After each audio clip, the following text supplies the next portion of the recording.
assunto agora é campismo e caravanismo, os caminhos pós-pandemia, com o nosso amigo Marcos Pivari, da Macamp. Pode chegar.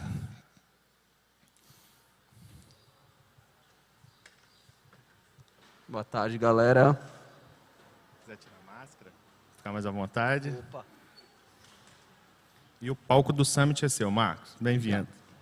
Gente, obrigado pela presença. Eu queria agradecer o convite da Beta novamente. Desde 2016 a Beta me acolheu o campismo como modalidade de hospedagem, como estilo de vida, como hobby, como esporte. E isso é muito importante para a gente. A gente queria falar um pouquinho sobre certos caminhos que tomaram pós-pandemia. Como é que eu faço aqui? Aqui. Só falar um pouquinho sobre campismo, antes de mais nada, ela é uma prática de alto grau de contato com a natureza, onde a gente carrega o próprio abrigo para onde a gente for. Isso é acampar. Ela se inclui em todas essas modalidades que eu falei, mas tem como base, não importa o que, se é uma pequena barraca ou se é um grande motorhome, você leva a sua casa consigo para onde for. E esses são alguns dos equipamentos que a gente usa hoje em dia.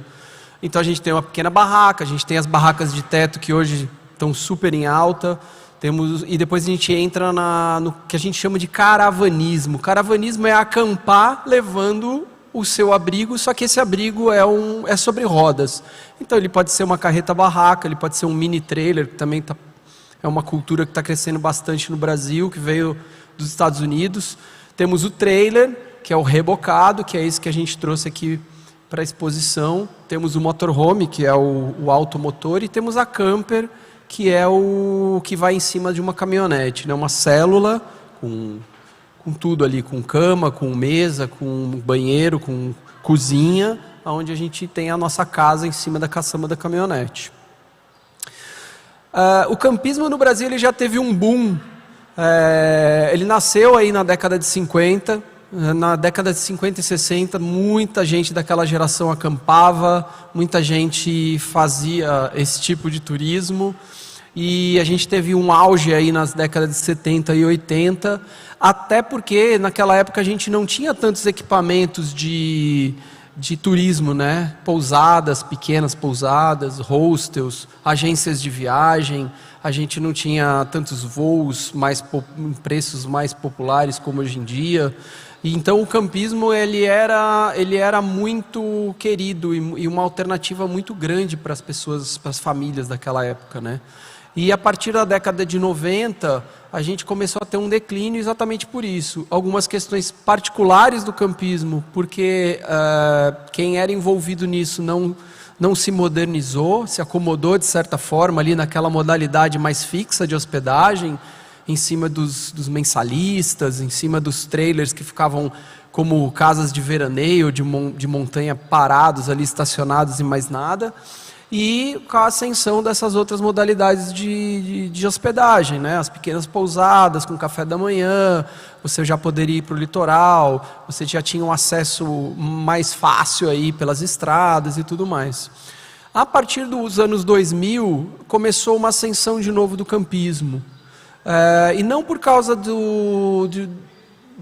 não por mérito de quem empreendia nessa época, mas sim porque as pessoas começaram de novo a dar valor à natureza. A gente já começou a perder a nossa natureza, ela já começou a ficar escassa, o nível de estresse das cidades grandes já começaram a subir na nossa cabeça, e as pessoas começaram de novo a querer sair, querer ter esse contato com a natureza, querer criar ou pelo menos levar os filhos, as crianças, para terem outros tipos de atividade muito mais prazerosas, que a gente sabe muito bem. Com isso, indústrias, marcas entraram no circuito aí dos equipamentos, né?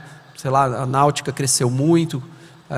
A Decathlon entrou no Brasil com grandes showrooms de barracas familiares.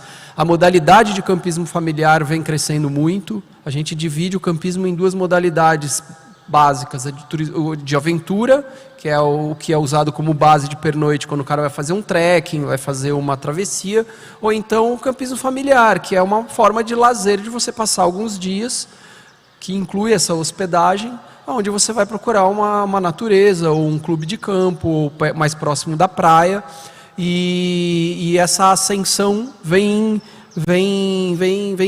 vindo, né? A gente está crescendo muito. Até que chegou o ano de 2020.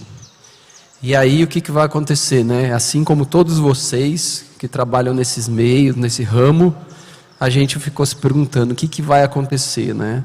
Estamos ferrados. Porque agora ninguém vai mais sair de casa, é só 15 dias, é 3 meses, é 6 meses, é 1 ano. E o que a gente vai fazer? Não sei. E aí depois de alguns meses, a gente se depara com isso aqui. Tudo quanto era lugar na televisão, no jornal, na internet, nos portais, era falando do campismo. Uma das formas do campismo que é o caravanismo. As pessoas elas descobriram que elas precisavam viver o quanto antes, que não tinha mais tempo a perder. As pessoas descobriram que era possível realmente trabalhar home office ou trabalhar à distância. As pessoas descobriram que talvez, claro, são mais privilegiadas, mas algumas pessoas poderiam se dar aquele luxo de se aposentar um pouquinho mais cedo para viver um pouco mais. E a gente começou a ver muita gente querendo largar tudo e viver na estrada. Foi reportagem de jornais, no Fantástico, nos grandes portais de notícias, várias pessoas fazendo esse tipo de coisa. Isso que a gente teve no primeiro ano da pandemia. As empresas de fabricantes de trailers e motorhomes, elas já vinham numa crescente. A pandemia não foi o fator principal com que o caravanismo cresceu no Brasil. Na verdade, a pandemia fez com que aquele crescimento delas, que já vinha legal, para vocês terem uma ideia hoje, para vocês chegarem numa fabricante bem conceituada de motorhomes, com dinheiro na mão, ou seja, beirando aí de 500 a 1 milhão de reais, vocês vão ter que esperar 1 ano e 8 meses para pegar o seu motorhome na mão. Essa é a realidade. A montagem vai variar muito, mas nas empresas mais preparadas gira em torno de 60 dias. Mas o seu equipamento só vai entrar em produção daqui a 1 ano e 6 meses, por causa da fila de espera.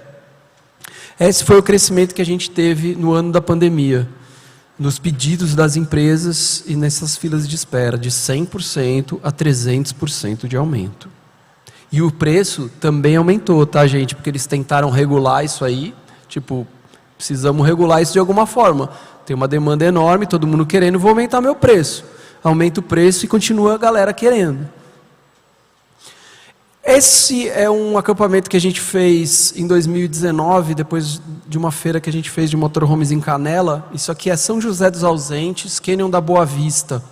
Isso é bem o que significa, o que as pessoas hoje estão buscando. Natureza, isolamento, esquecer um pouco da vida.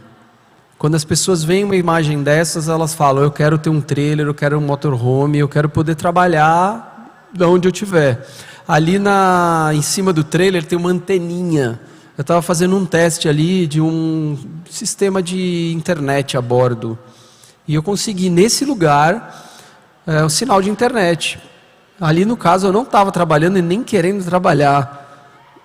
Estava trabalhando só nesse teste desse equipamento, mas eu poderia trabalhar ali e ficar ali alguns dias. No caso desse lugar, ele não tinha água, não tinha luz, não tinha nada. Então a gente, no trailer, está preparado para ficar 3 dias pelo menos, com a caixa d'água, com as baterias. Então a gente ficou 3 dias aí nesse pequeno paraíso. De trailer é fácil. Eu acho que ninguém ia se importar em ficar numa barraca, numa paisagem dessa, né?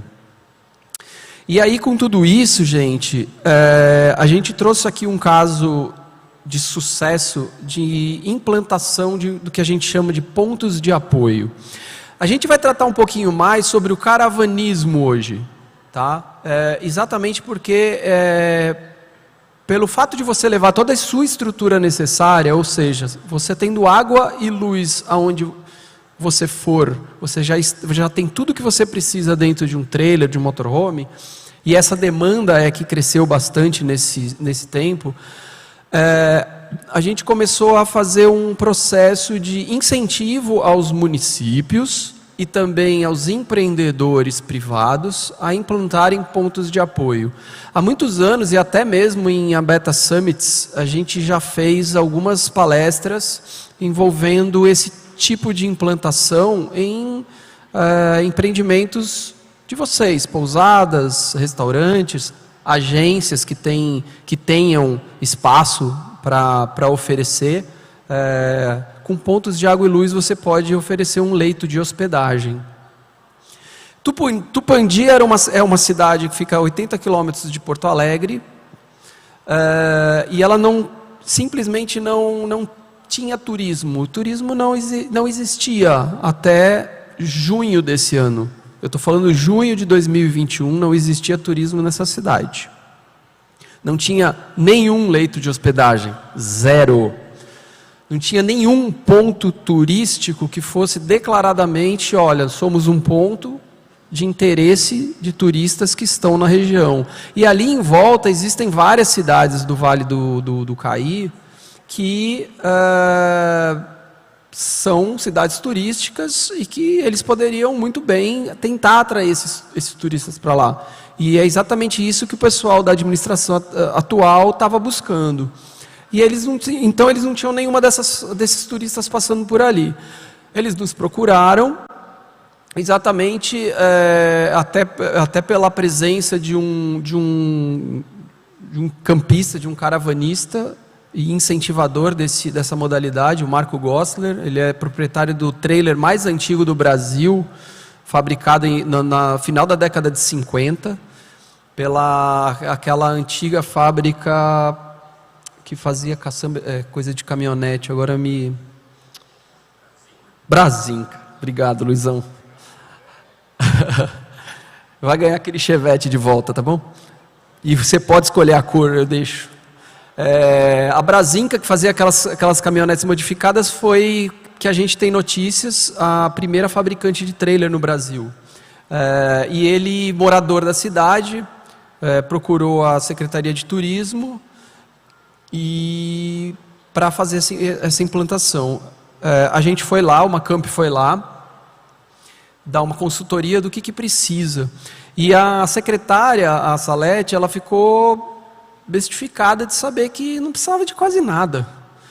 O investimento de um ponto de apoio numa cidade é mínimo, assim como o investimento de um ponto de apoio para quem tem uma pousada, tem um restaurante, tem um quiosque na praia, ou tem uma casa um pouco maior, um sítio, um hotel fazenda, é nada praticamente. Você precisa ter um espaço, de uma vaga para esse veículo, plana, você precisa ter uma torneira de água e uma tomada de luz, e um ponto que a gente chama de descarte.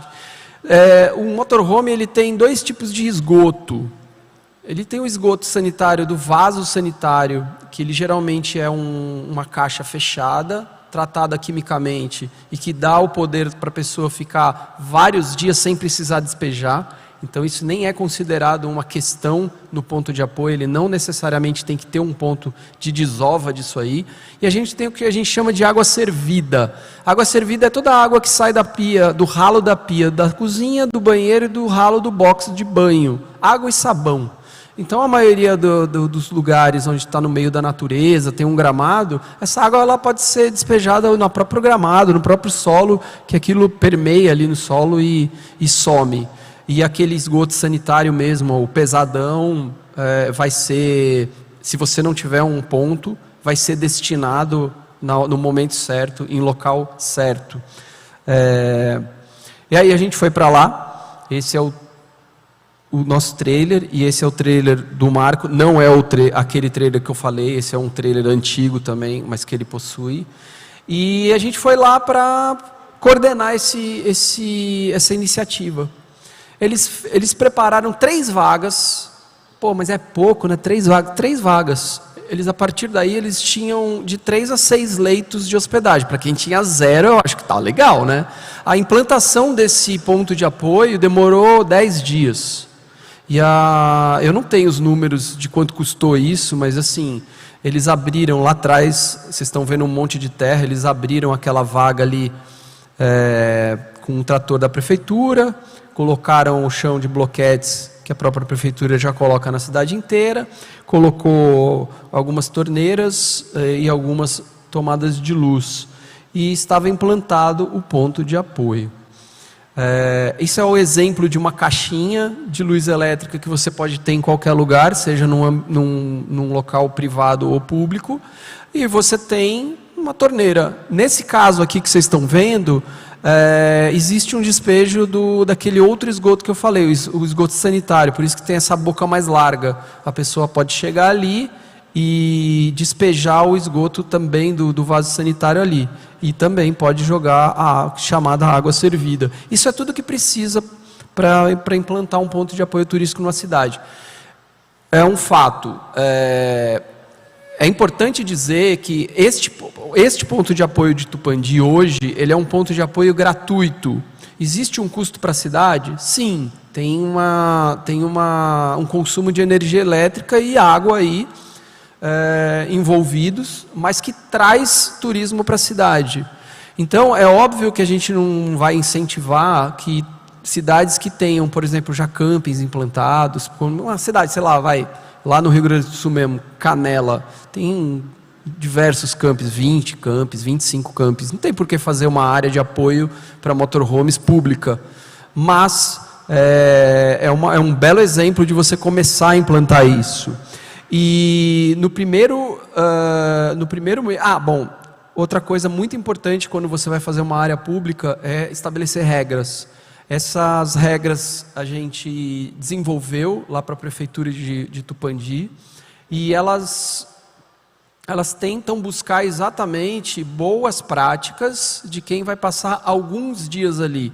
A gente está vendo uma crescente muito grande de pessoas querendo morar em carros, em motorhomes, em combis e ficando encostadas em faveladas em cidades por aí, tá? Não é disso que a gente está falando, pelo amor de Deus, muito pelo contrário. O Macamp ele tem um programa até de incentivo à educação nesse sentido. Então ali, por exemplo, a gente colocou uma permanência máxima de 4 dias, não tem por que o cara ficar mais do que 4 dias ali num espaço público. Dá para conhecer a cidade inteira e os arredores. Quando existirem campos e pontos de apoio privados na cidade, a gente tem que diminuir essa permanência, uma noite no caso, porque senão a gente tem que incentivar o uso dos empreendedores da cidade e a cidade ter a sua arrecadação. A questão dos food trucks, que às vezes pode ter algum conflito ali, né? E aí a gente sempre coloca um ponto de apoio para o cara pegar e ter a casa dele ali. Então ele não pode ficar fazendo um acampamento ali naquele local, até para não conflitar com quem está ali. Ali é do lado do parque municipal, então também não tem um problema ali junto com os munícipes, quem está usando os parques, né? Então a gente tem alguma série de regras de não abrir todo, não colocar cadeira, fazer churrasco, né? A gente fala sobre a energia elétrica ali, enfim, são uma série de regrinhas que a gente acha importante que tenha em todos os lugares, não só públicos como privados. Isso também fez parte desse projeto, né, que a gente montou para eles lá. E esse aqui é o ponto de apoio de Tupandi.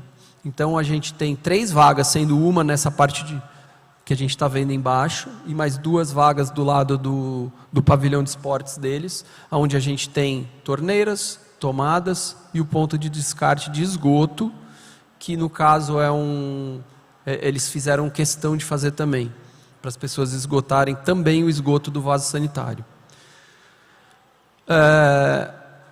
No primeiro mês, a gente teve mais de 15 viajantes passando por ali. 15 é um número pequeno, acho que para qualquer cidade por aí. Mas para uma cidade que nunca teve nenhum turista passando e nem pernoitando por ali, 15 no primeiro mês, gente, é muita coisa. Só com o que eles passaram ali nas mídias locais e o próprio Macamp noticiando essa iniciativa da cidade. No primeiro mês, o dono de um sítio que trabalha com massagens e alguns outros serviços só durante o dia, já sinalizou e começou a implantação do primeiro hotel e da primeira área de camping da cidade. Aí a gente está falando de um camping, que é tanto para motorhome trailer, quanto para quem vai de barraca, que daí o estabelecimento tem que oferecer banheiros com chuveiros. Esse primeiro estabelecimento ele já saiu e já está sendo implantado, porque já dá para acampar lá e ele ainda está em implantação, sendo construídas várias coisas.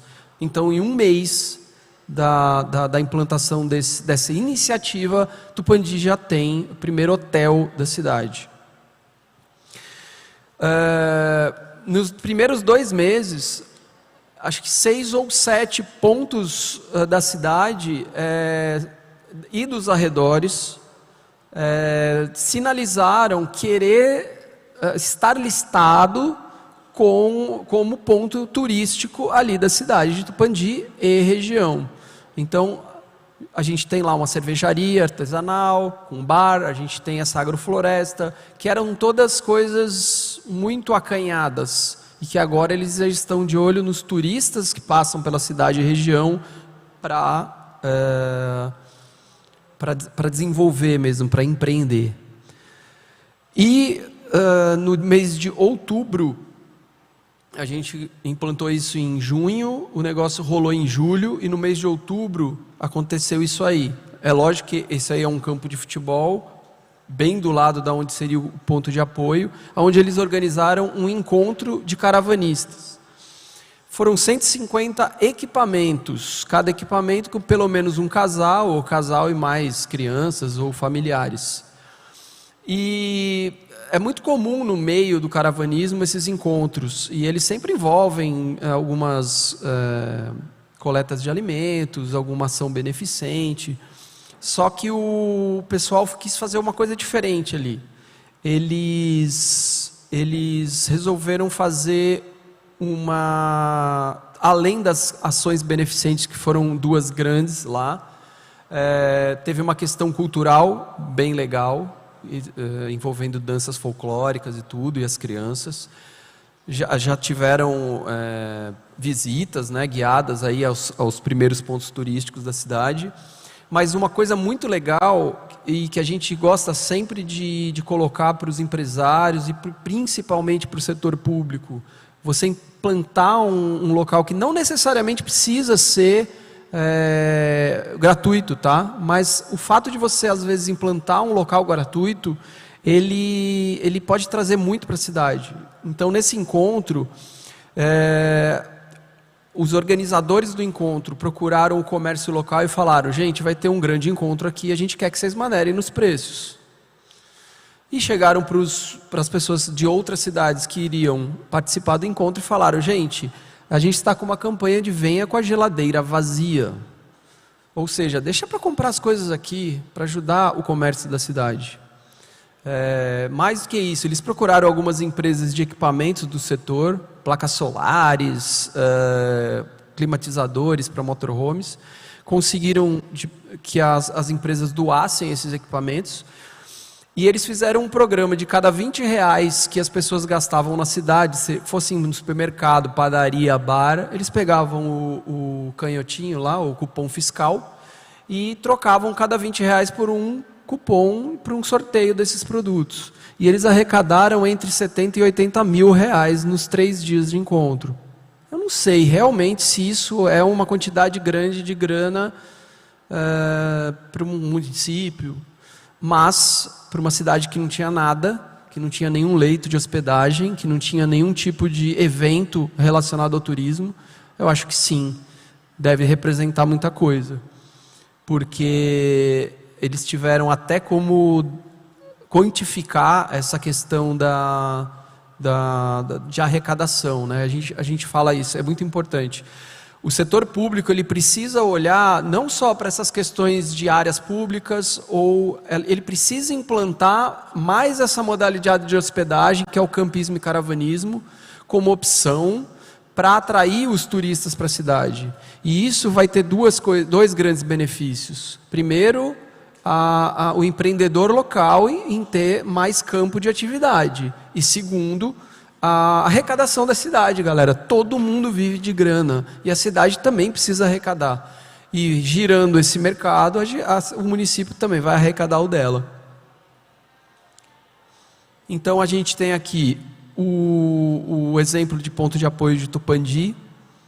A gente tem uma cidade vizinha aqui, o Rio do Sul, que também tem um ponto de apoio. Inclusive essa foto aqui é de lá.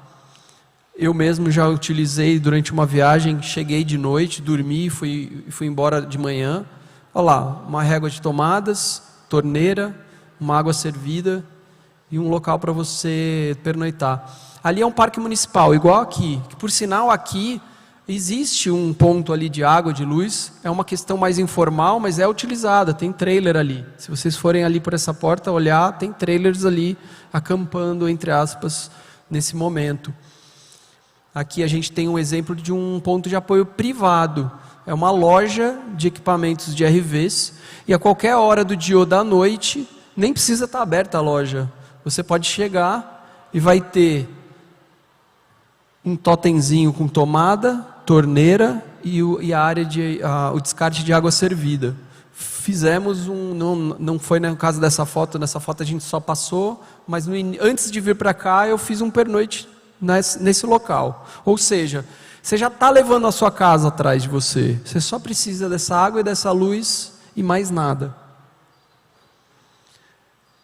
Essa é a importância da inclusão da modalidade de campismo e caravanismo dentro do turismo brasileiro.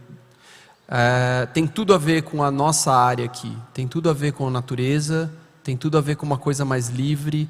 O campismo é uma forma um pouco mais democrática. O campismo não é uma forma barata de se viajar, tá, gente? É um erro pensar isso.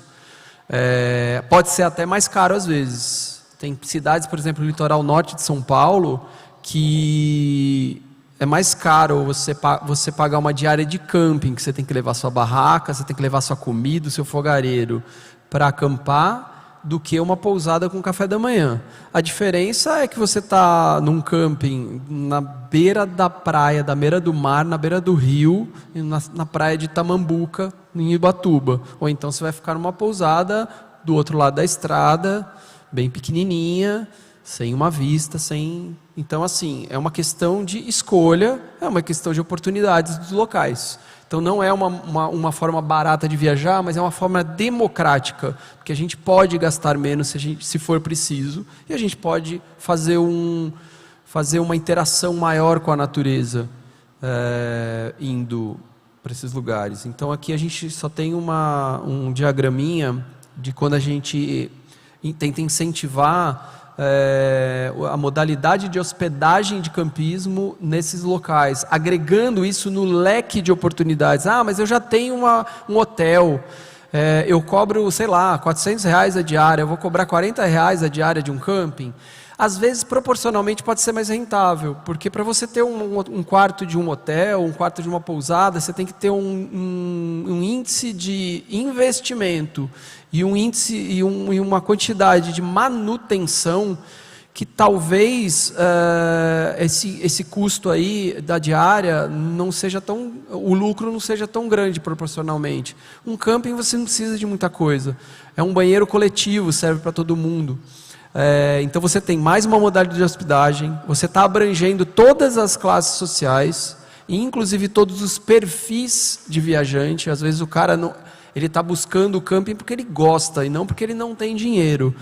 Isso a gente ouve muito. Às vezes a pessoa fala assim, mas se eu tiver área de camping na minha pousada e eu tenho uma área legal lá fora de fazer, o cara não vai querer ficar na minha pousada, vai querer ficar no camping? Não, o cara quando ele quer acampar, ele quer acampar.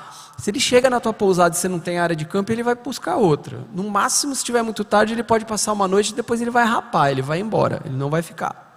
Então é mais uma oportunidade que você tem de ter mais público.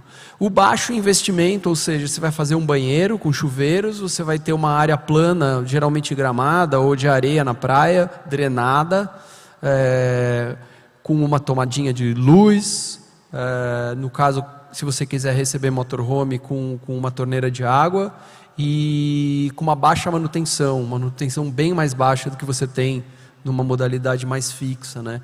A ociosidade por temporada é outra coisa. Tem muitos campings, principalmente aqui para o sul, que só funcionam no verão. Então é uma forma de você... Imagina você ter um hotel, uma pousada, fechar ela em março, e depois você larga ela lá, e aí você vai abrir a pousada lá no começo de dezembro. Como é que vai estar aquilo tudo? O que você vai ter que fazer para botar aquilo tudo em ordem? Aquela sujeira, aquelas coisas que emperraram, elétrica, hidráulica... Num camping isso se torna muito mais fácil. Você chega lá, roça a grama, vai dar uma pintura no banheiro, você vai arrumar os chuveiros, mas a ociosidade, a manutenção perante essa ociosidade, ela é muito menor, ela é muito mais fácil, né? Também a gente, em relação à natureza, a gente tem muito menos áreas construídas. O camping, ele às vezes pode até ocupar algumas áreas que você não pode construir nos locais. Ele pode estar agregado no meio da floresta que já existe, sem você ter que derrubar a floresta. Você pode usar as clareiras embaixo para montar as barracas. Você tem maior integração, né, com a natureza. Você pode montar barraca do lado de um rio, você pode ir do lado de uma praia. Um menor consumo de água-luz, ou seja, você tendo o seu usuário dentro do quarto de um hotel, usando uma hidromassagem ou mesmo chuveiro, a tendência é ele gastar mais água e mais luz do que uma pessoa que está usando um banheiro coletivo. E o último ali, a gente tem um pensamento que os próprios americanos utilizavam no século passado, menos mata derrubada. Lá eles, no século passado, eles já passavam 16 milhões de veículos de recreação nos Estados Unidos. E eles faziam a conta de, se isso não existisse, quanto de mata ia ser derrubada e quanto de área tinha que ser construída para ter casas de veraneio, hotéis. Então isso é uma coisa que eu acho que a gente tem que pensar muito. O Brasil tem um potencial muito grande para esse tipo de turismo. A gente geralmente ouve falar assim, na Europa, nos Estados Unidos a gente vê motorhome pra caramba, em tudo quanto é lugar. Cara, são países frios, gelados. Chega no inverno, todo mundo recolhe aquilo tudo e ninguém mais viaja. Aqui a gente tem 9.000 quilômetros de litoral. A gente tem uma natureza incrível, ecossistemas, parques nacionais, a quantidade de culturas, gastronomias, a quantidade a infinidade de localidades que a gente tem turísticas. É para a gente, aproveitando isso, deixar a Europa e a América do Norte no chinelo nessa questão de caravanismo. É só a gente querer e fazer a coisa direito, né? E uma outra coisa que a gente geralmente coloca nessa questão pública, inclusive, é defender as áreas de camping nos parques nacionais. Exatamente por isso. A gente entende que somente estando no meio da natureza é para a pessoa entender qual é a real importância dela. Não adianta ficar olhando na TV aqueles animaizinhos bonitinhos, porque quando a gente chega na nossa casa e a lei ambiental não deixa a gente construir naquela área, a gente fala, mas por quê? Que saco esse papagaio, só por causa desse papagaio não pode passar uma estrada? Tem que ficar no trânsito aqui. Só quando a gente vai para um parque nacional, que a gente vê um biólogo falando, que a gente vê o passarinho no ninho ali, que a gente vê aquela fauna, aquela flora, para a gente entender que realmente precisa ter aquela área ali reservada, tendo aquela reserva. E é por isso que a gente dá importância para isso. Quando a gente está num parque nacional, se a gente puder pernoitar ali dentro, também a gente vai estar dando ainda mais ênfase a essa importância que a pessoa vai poder dar. O primeiro parque nacional do Brasil é o Parque do Itatiaia. Se a gente entra hoje no Parque do Itatiaia, mesmo na área de parque, o que tem de coisa construída, tem restaurante, tem hotel, tem um monte de coisa lá dentro que na verdade nem era para estar lá. Mas está lá por um motivo muito simples. Precisa de algum lugar para o cara comer, precisa de algum lugar para o cara dormir. E devagarinho a coisa vai andando e vai se ocupando. Todo parque nacional deveria ter, como no caso ali, o Parque de Aparados da Serra, deveria ter um centro de visitantes. Todo mundo aqui já está careca de saber a importância que tem o receptivo de um parque nacional. Geralmente já tem sanitários, já tem lanchonetes, ou pelo menos deveria ter. Por que não ter uma área específica para acampar, para pernoitar ali? O investimento disso é muito pequeno. Então, por isso que a gente sempre diz, e a gente está contente que até algumas desses programas de licitações dos parques nacionais está incluindo já áreas de camping. Pena que a gente não está vendo sendo colocado isso em prática. Mas é uma coisa que a gente defende há muitos anos. As pessoas não entendiam antes. Quando a gente chegava nos ambientalistas, o próprio ICMBio falava, pô, tinha que ter área de camping. Não, é lei, é proibido acampar num parque nacional. Na verdade, é proibido acampar num parque nacional para o cara não se meter no meio da floresta, no meio do nada, se perder lá dentro, fazer uma fogueira, pegar fogo em tudo, gente. Do lado do centro de visitantes, onde tem estacionamento, onde tem brigada de incêndio, onde tem tudo... Não tem por que não ter uma área de camping ou não poder acampar. Graças a Deus isso está sendo melhor entendido hoje em dia, assim como está sendo melhor entendida essa questão da importância do receptivo dentro dessas áreas de parque. Então, é uma coisa que a gente defende bastante. É isso, gente. Estamos aqui para tirar as dúvidas, para bater um papo. Estamos ali com o espaço conceito de campismo que a gente trouxe para cá, para mostrar um pouquinho da natureza e da realidade dessa prática que a gente ama. O Macamp está na internet, o site já está há 21 anos na internet. Estamos há 5 anos com o aplicativo, onde estão mapeados todos os 5.500 locais que a gente já levantou para a prática de camping selvagem e também de apoio de motorhomes. É isso aí.